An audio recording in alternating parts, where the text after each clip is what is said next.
हमने deputy commissioner साहब को कहा था कि आप चीफ सेक्रेटरी को कहिए कि फी गांव 2,000 टेंट वो भेज दे और वो जगह बता दे कि जहां वो टेंट लगा के वो लोग अपने बाल बच्चे का सर जो है छुपा सके, कि यहां रूल ऑफ लॉ जो है वो प्रवेल करता है, रूल ऑफ जंगल यहां नहीं है। चीफ सेक्रेटरी जम्मू कश्मीर ने एक फरमान जारी कर लिया स्टेट लैंड के लिए। हालांकि स्टेट जो है meaning welfare, state mean a system welfare for the public, और एक वेलफेयर स्टेट जो है वो हमेशा आवाम की बेहतरी के लिए, आवाम की आसानियों के लिए रास्ते जो है बनाती है, सहूलियात फराम करती है और ऐसे कानून बनाती है जिससे ज्यादा से ज्यादा समाज को फायदा हो। के बाद दीगरे तजर्बात किए जा रहे हैं।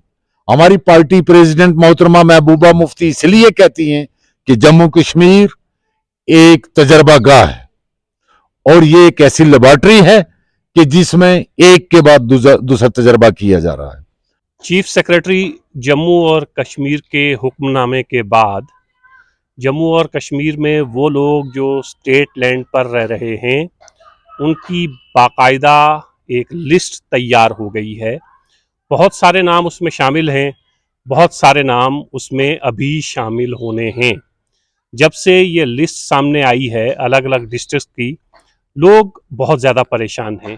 पीर पंजाल में एक ज़माने में जब मिलिटेंसी बिल्कुल अरूज पर थी, उस वक्त लोग अपना घर अपना गांव छोड़कर शहर की तरफ आए थे। किसी को 2 मरले जगह मिली, किसी को 3 मिली, किसी को 4 मिली। अब इतने सालों के बाद लोगों ने अपने आशियाने बनाए हैं। खदशा ये जाहिर किया जा रहा है कि अगर ये लिस्ट जो सरकार मांग रही है, अगर बाद में मकानात गिराने की बात आई या सरकार ने किस तरह का फैसला लेना है तो मुश्किलात और बढ़ सकती हैं। बेचैनी है बहुत सारे लोगों में, वो लोग ख़ास तौर से जो गांव से किसी ज़माने में शहर की तरफ आए थे। एडवोकेट मारूफ खान साहब इस वक्त मेरे साथ हैं, इनसे जानने की कोशिश करेंगे कि क्या वाकई डरने की ज़रूरत है या ये किसी और पर्पस के लिए, किसी और मकसद के लिए सरकार एक डाटा तैयार कर रही है। मारूफ साहब बहुत शुक्रिया आपने वक्त दिया। सर आपका भी शुक्रिया। सर पहला सवाल यही, क्या वाकई कोई डरने की ज़रूरत है? क्योंकि सरकारी अमले से जब बात करते हैं वो कहते हैं ऐसा कोई ऑर्डर नहीं है, सिर्फ हम लिस्ट तैयार कर रहे हैं। क्या मकसद सिर्फ लिस्ट तैयार करना है या इसके बाद कुछ ऐसा होगा जो लोगों को परेशानी में डाल सकता है? देखिए, जम्मू कश्मीर जो रियासत है वो हिंदुस्तान की बाकी मांदा जो रियासतें थी उनमें से बिल्कुल एक अलग अपनी हैसियत रखती थी। और मैं अगर पुंछ की बात करूं, Poonch itself was a state. Jammu Kashmir के महाराजा के आपने आवाम के लिए, अपने रिया के लिए कुछ कानून थे और इसी तरह पुंछ के राजा जो थे उन्होंने भी अपने वक्त पर अपनी रिया के लिए कुछ मखसूस कानून रखे थे, जो वो ये समझते थे कि मेरी रिया को ज्यादा से ज्यादा आसानियां और ज्यादा से ज्यादा उन्हें मुश्किलात से निजात कैसे मिले। जब हिंदुस्तान आजाद हुआ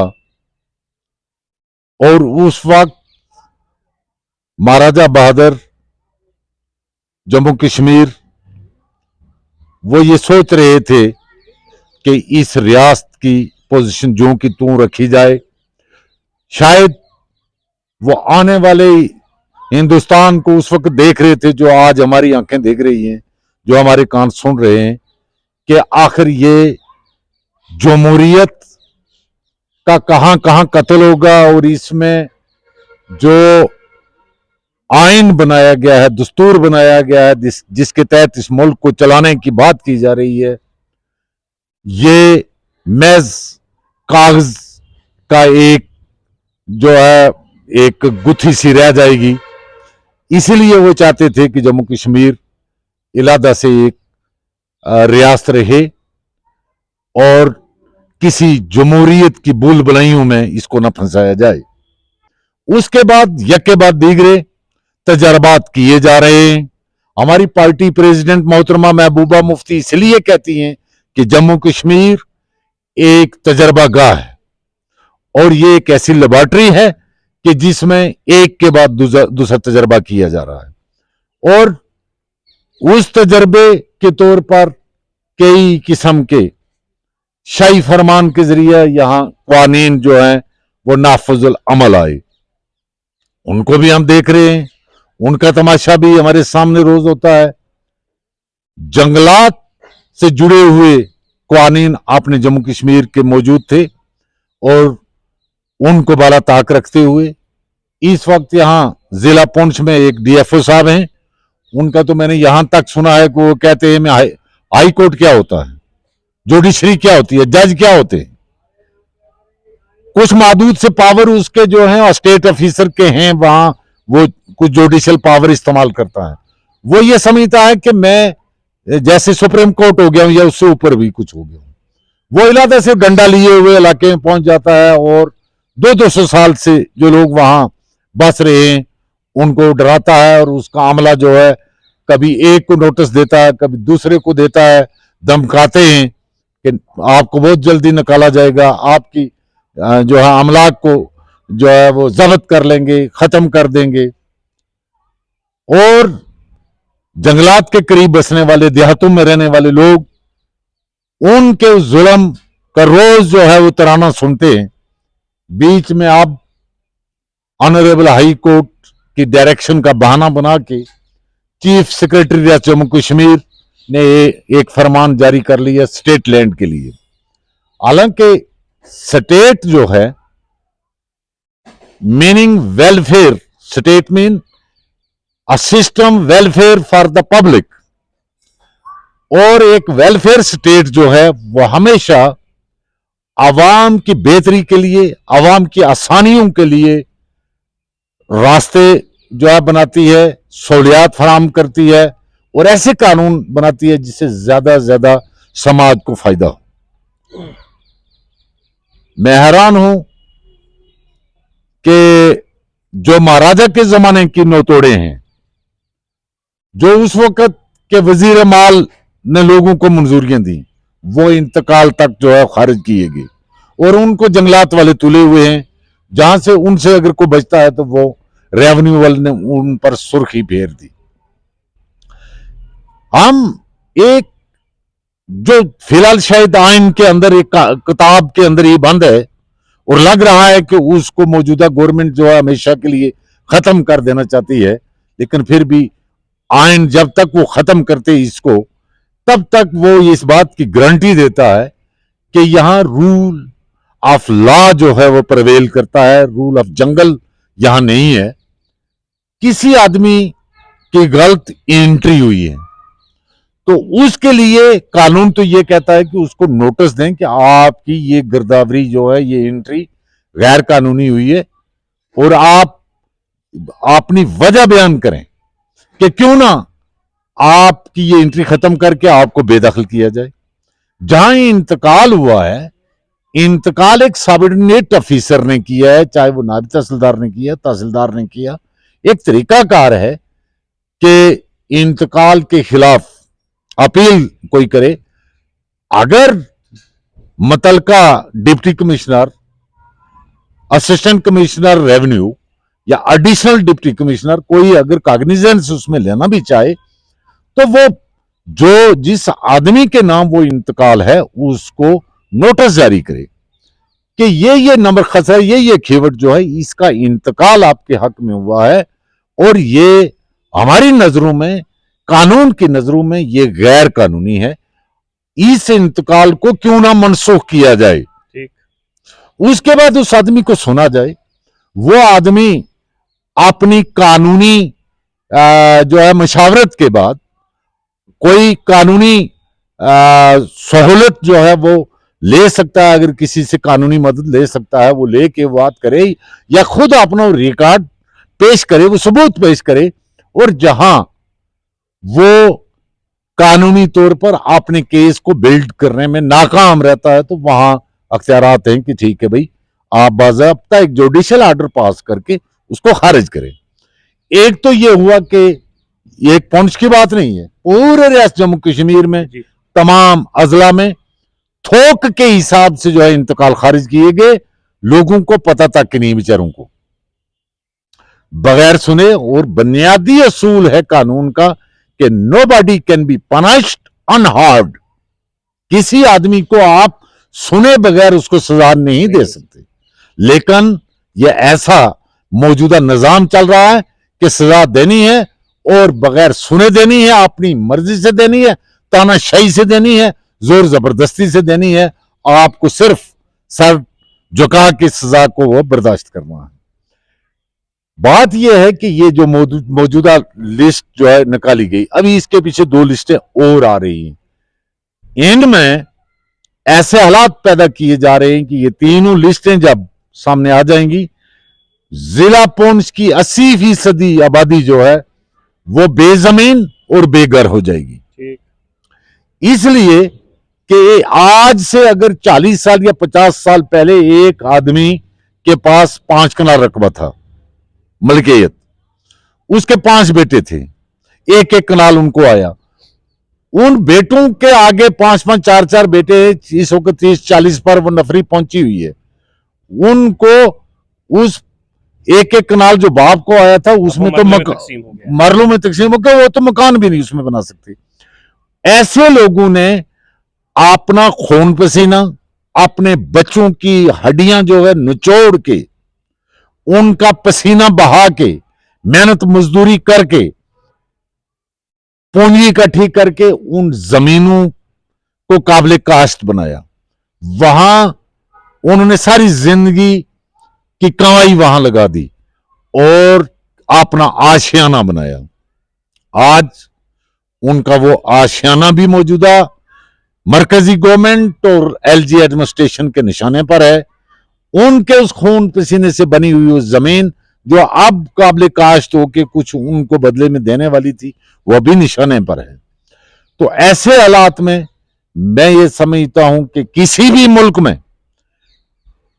ऐसी कोई मिसाल नहीं मिलती कि जिस तरह जहां इस किस्म की लाकानूनियत, इस किस्म का जोर जबरदस्ती का जो है कानून नाफज करके, लोगों की जबानों पर मोहर लगा के, उन्हें दौंस और दबदबे में रख के उनके हकूक जो है खत्म किए जाएं और उन्हें उनके सर का छत जो है उनसे छीना जाए और उनके बच्चों के पेट पर जो है छुरी चलाई जाए। परसों मैं कुछ वकला हजरात को साथ लेके हम डिप्टी कमिश्नर साहब बहादुर पुंछ से मिले थे। हमने उन्हें कहा कि हम कभी सुनते थे और हमारी नजर में आज भी वही है और हमारे जहन में वही ख्वाब है कि जिला का deputy commissioner single line administration के तहत उस जिला का चीफ मिनिस्टर हुआ करता है। आप ये बताएं कि ये एलजी एडमिनिस्ट्रेशन ऊपर से जो फरमान जारी करती है वो आखिर करना क्या चाहते हैं? हमने यहां तक सुना है कि इजाफी नफरी जो है सीआरपी वगैरह भी मंगवा ली गई है। तो मैं ये समझता हूं कि ये एक बड़ी भूल कर रहे हैं। शायद ये समझ रहे हैं एलजी एडमिनिस्ट्रेशन, ये मरकजी गवर्नमेंट, कि 370 हमने खत्म किया, 35 से खत्म किया, रियासत के टुकड़े किए, रियासत को हमने जो है वो यूटी में बदला, तो ये लोग चुप रहे।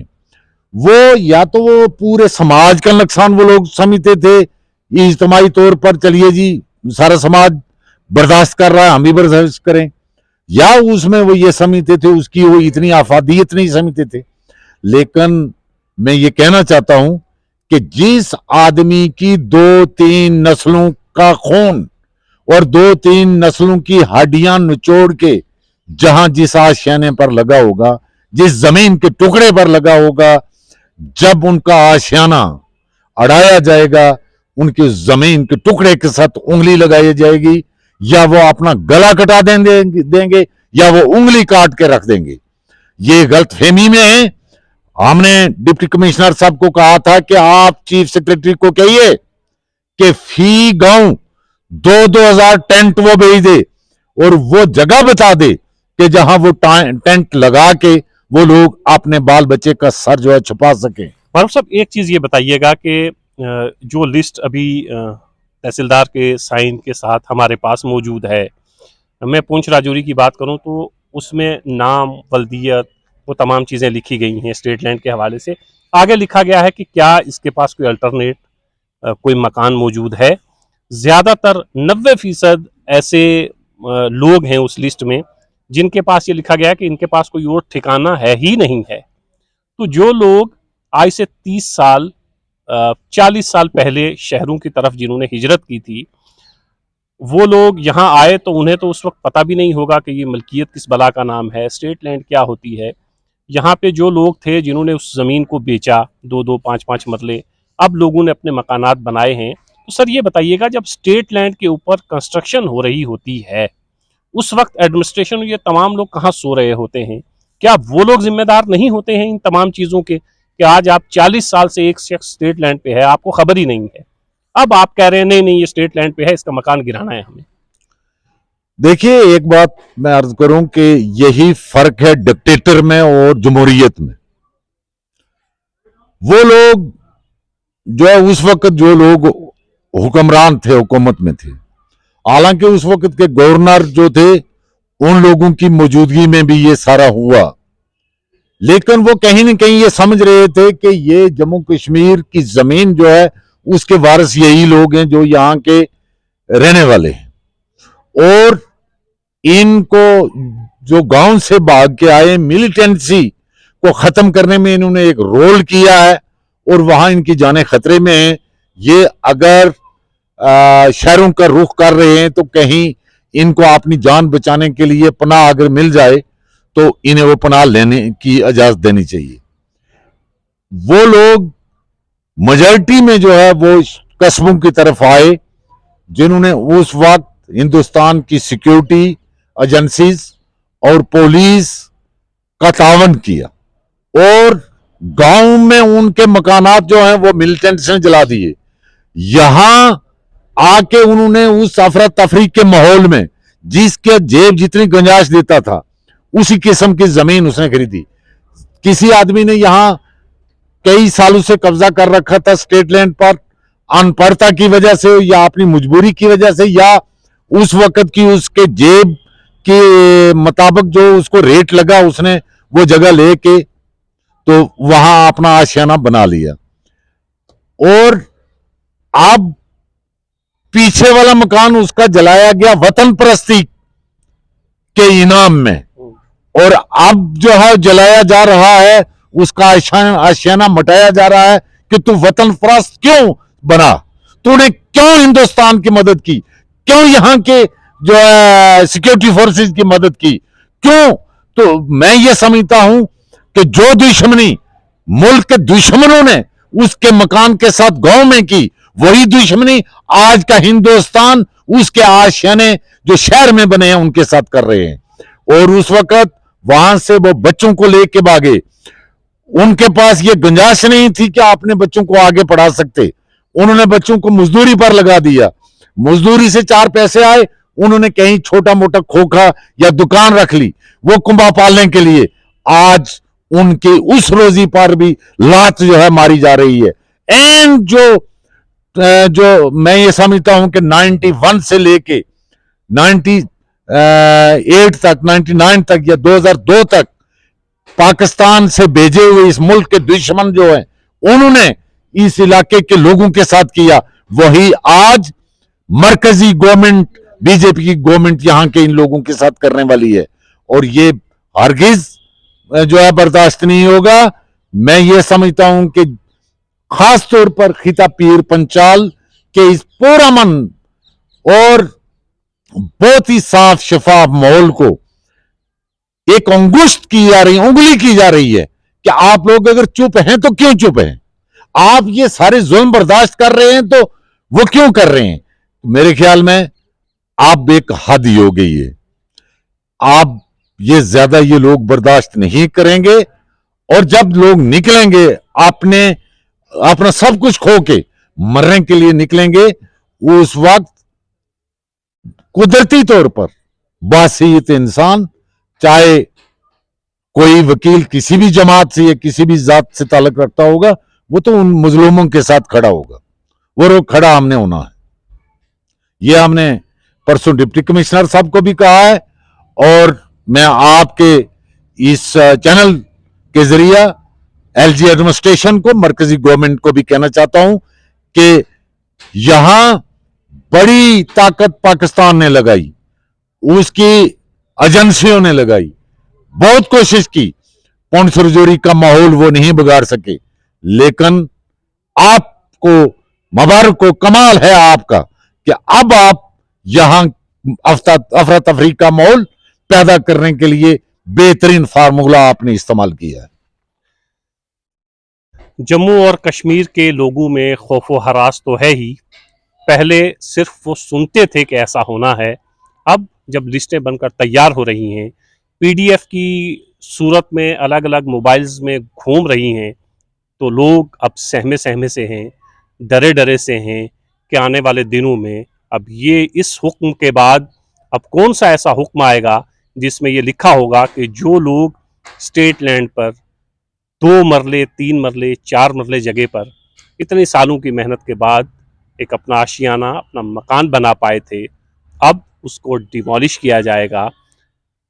एडवोकेट मारूफ खान साहब जैसे ये सवाल उठा रहे थे कि आखिर ये लोग जिनकी निशानदेही आपने की है, अगर आप इनको बेघर करते हैं तो ये लोग जाएंगे कहाँ, इनको रहने का इंतज़ाम आपने कहाँ किया है, क्या कोई टेंट, कोई इमारत, कोई इस तरह की चीज़ आपने बनाई है? क्योंकि वेलफेयर स्टेट में वेलफेयर स्टेट लोगों के लिए होती है, लोगों के घर बनाने के लिए होती है, लोगों के घर उजाड़ने के लिए नहीं।